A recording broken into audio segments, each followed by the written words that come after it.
Doy gracias a Dios porque me permite la grabación de este tema. Estamos hablando acerca de lo que Jesús limpió y lo que no limpió en la cruz.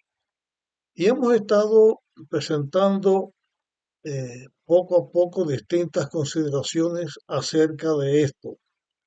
En el tema anterior hablamos de la idea que algunos tienen, o sea, los universalistas, de que todo el mundo va a ser salvos.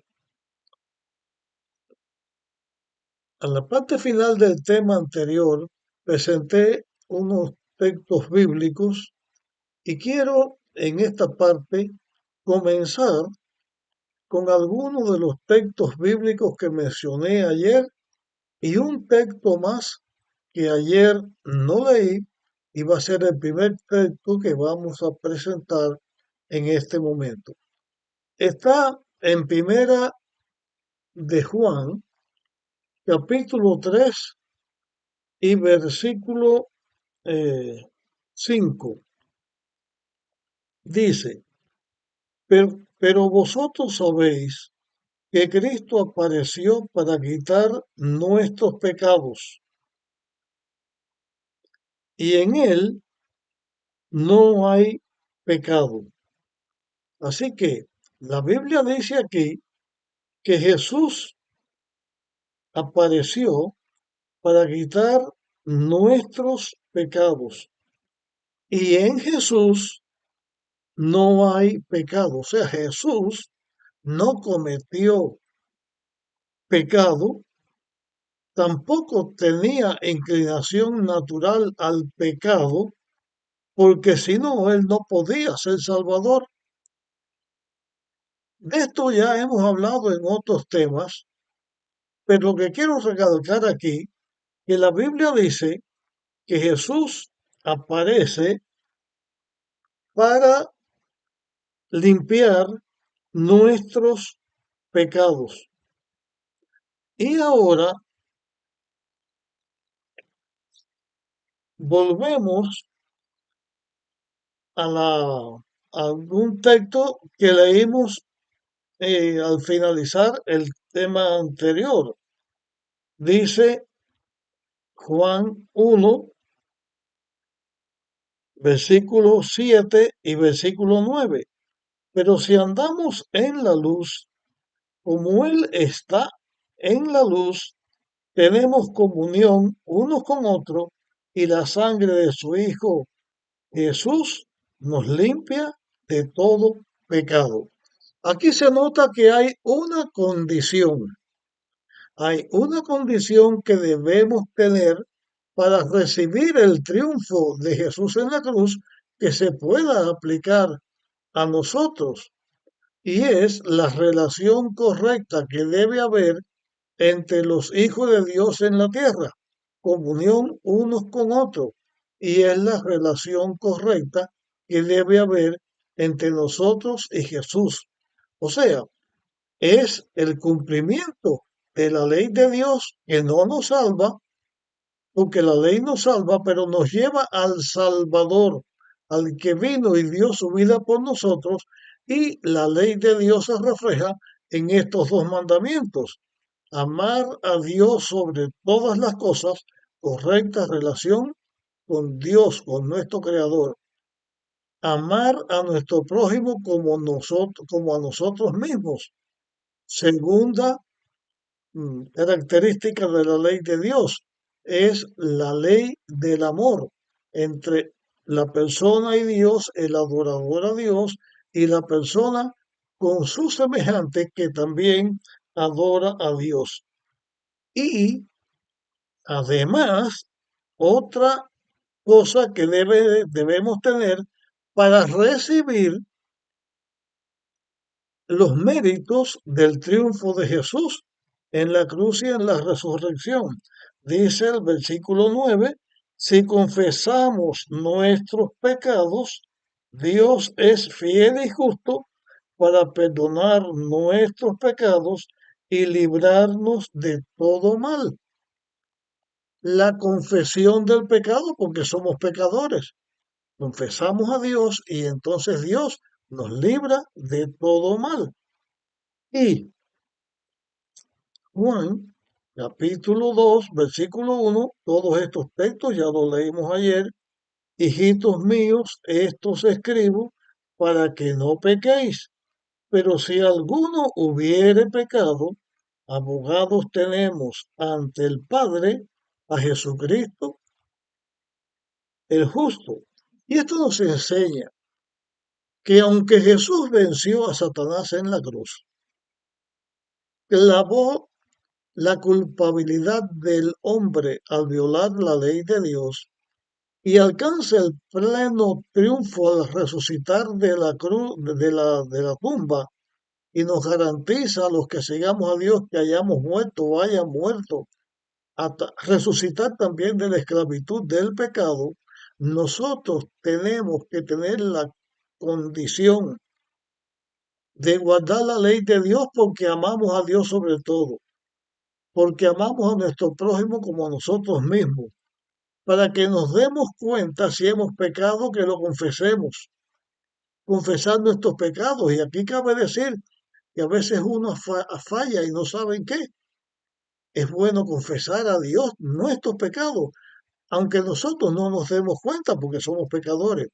Y también la provisión del abogado ante el cual ir y pedir el perdón de nuestros pecados y nosotros seremos así justificados y a la vez redimidos para la vida eterna.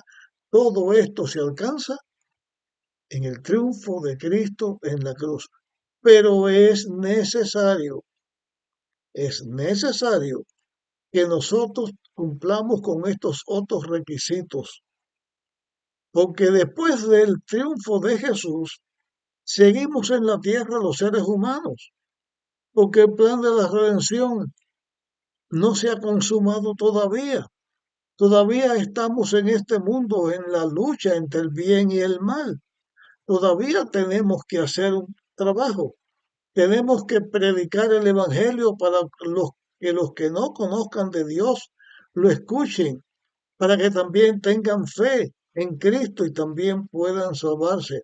O sea, en Cristo se alcanzó un triunfo, pero los seres humanos, los hijos de Dios, seguimos en esta fase de la historia del mundo. Después del triunfo de Jesús, seguimos en el mundo en la predicación de la palabra, en el ejemplo que debemos dar como pueblo de Dios, para que también los que aún no han decidido por Dios puedan decidir y puedan salvarse. Y entonces esto nos lleva a otra dimensión que nosotros debemos tener, y por eso estamos diciendo estas cosas que estamos diciendo. El plan de la redención, cosa que ya hemos presentado y dicho en otros temas, quiero aquí dejarlo ahora completo una vez más, porque es necesario que nosotros tengamos conocimiento de esto, porque estamos en el mundo luchando contra el pecado y luchando contra todo lo malo. Y nuestra lucha no es contra las personas, sino, como ya dijimos y leímos los textos de Efesios, nuestra lucha es con los principados, con las potestades del aire, o sea, contra Satanás y los demonios que están en la tierra y luchan contra Dios y contra la iglesia de Dios. Y más sabiendo aún que después que Cristo triunfa y va al cielo, el odio del diablo es mayor, porque ese odio está intensificado por la derrota que tuvo, porque Cristo es el representante de este mundo. Cristo bajo la dirección del Padre es el rey de este mundo y él es un enemigo vencido. Entonces su rabia, su ira, su lucha se manifiesta contra los seguidores de Jesús, contra la iglesia de Dios, porque tratando de que los seres humanos, que la iglesia de Dios, no seamos fieles, seamos rebeldes y nos perdamos, está la lucha que tenemos que enfrentar hoy. Y por eso nosotros debemos saber que el plan de la redención fue un éxito completo, que estamos en esta tierra bajo la protección de Dios, cumpliendo la parte del plan de la redención que nos corresponde, porque la iglesia de Dios es responsable no solamente de ser fiel a Dios, nosotros como hijos de Dios somos responsables no solamente de ser fiel a Dios y glorificar a Dios en nuestra vida, porque seamos fieles y porque si pecamos en alguna cosa enseguida debemos pedir perdón claramente por qué en qué hemos fallado, o si no nos damos cuenta, pedir perdón y estar en paz con Dios, porque nosotros tenemos que ser en esta tierra los representantes de Dios y somos los responsables de dar el mensaje de salvación para que los hijos de Dios que están en el mundo, que están en Babilonia, escuchen la palabra de Dios y puedan ser salvos. Como parte del plan de la redención, la iglesia de Dios, todos los hijos de Dios, tenemos una parte que cumplir. En la Biblia, en el Evangelio y a través de todos los libros de la Biblia, se habla de los eventos finales de la historia de este mundo. Se habla de la lucha entre el bien y el mal. Se habla de cómo sería la vida de los seguidores de Dios en la tierra, cómo vendrían momentos que los seguidores de Dios tendrían que dar su vida en testificación del Evangelio.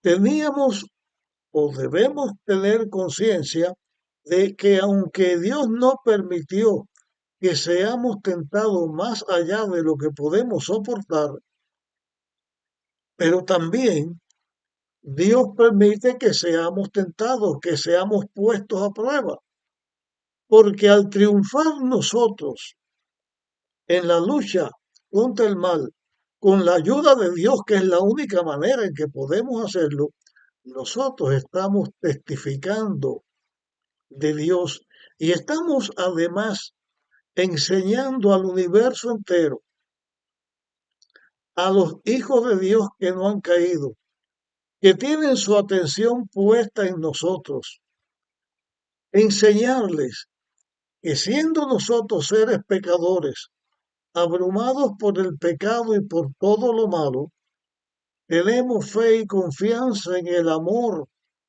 el cuidado y la redención de Dios.